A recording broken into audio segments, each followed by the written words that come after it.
कहो भैया। हाँ भैया। मुर्गो कैसे देता भैया? मुर्गा ये है 1000 के, एक दे दे 500 के। का है? अरे मन क्वालिटी में ना, ये फाइटर है। अच्छा। हाँ, ये फाइटर ही क्रास है का। अरे कुछ कम कैले 1000 वाला। अरे कुछ का कम कैले या 10-20 कम कैले बउर का 10-20 बतावा था भाई। देखा बाजार है और रही बात रोक लगा है, जानता है इन्हें चुप्पे से बेचा ही, इन्हें समझ बूझ के अब लगा वाला दे, कुछ कम लगावा। ले लिया 950 ले लिया। 950 में? हाँ दे तू 700 रुपये देवे। अरे यार मोलवाई जिन कह रहा धंधा में बहुत दिक्कत हो बेचे में, जानता है कि नहीं। अब चिकन चल तो पकड़ा जा तो पहला जा भाई। भैया हो आराम से लेके चला जा, गाँव से कोई जान नहीं। बताओ कितना देवा? 950 ले जा गत्ते से।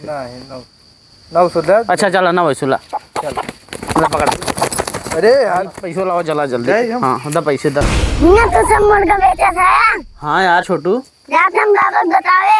अरे यार बतावा जी, नहीं दिक्कत हो जाए। क्या कर दो गर्मी को तो पेड़ आई जाते रुक गया हाथ के रुकने पहुंचे।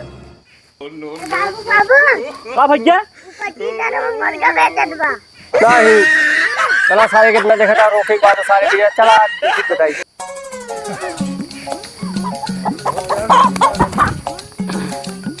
हाँ हाँ भैया थोड़ा सा समझ में आया होता है ये कैसा ये कहा गया यार।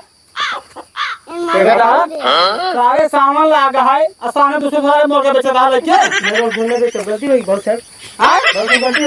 भैया ये बताओ भैया हो अब एक ना बेचम ना तो कैसे मार खर्चा बार चारों रोकट बा सावन चलता तो समझ में आया बा। अरे यार भैया सावन है का करी अब का करने रोका का है रोका का है ही नहीं चुप्पे से बेचा था ही। एक चीज है सुन, हमारे गांव के लौंडे क्या कहते कौनो मुर्गा बेचे जैसे मुर्गा मूड़ी काटी दी तो और मूड़ी कटवा दी। हाँ भैया सही क्या था, लेकिन हम खुद ही यही बड़े चुप्पे से बैठे आई जेकर ले खुद ही आवत है। हमारे गाँव के लौंडा तू मुर्गा बेचे ध्यान नहीं लिया तो इतना समझ में आवता है। 1 महीने सामान लागा है सब गोल मछली सब बंद है तो सारे ही आज बागी में चुप्पे से मुर्गा बेचा रहेगा। इतना देखा था ये ना जो चप्पल धोखा मारी ना हो जाता ठंडा तू। ए भैया ना बेचा ला ले जा तू सब्जी हमका पैसा मुर्गा बेचा तो चाल आज बार सारे मुर्गा बेचा काम डाल ले सारे सामान समझे सारे एक मन कहाँ से आवता पूजा कर मुर्गा हमने बेचा हमका पैसे दे बस पैसा न दे मुर्गा न दे हमार खर्चा चलो है ये ना मारे लाट घोड़े चाहिए। इतने तेजस्वी लोग हैं हमारे पास।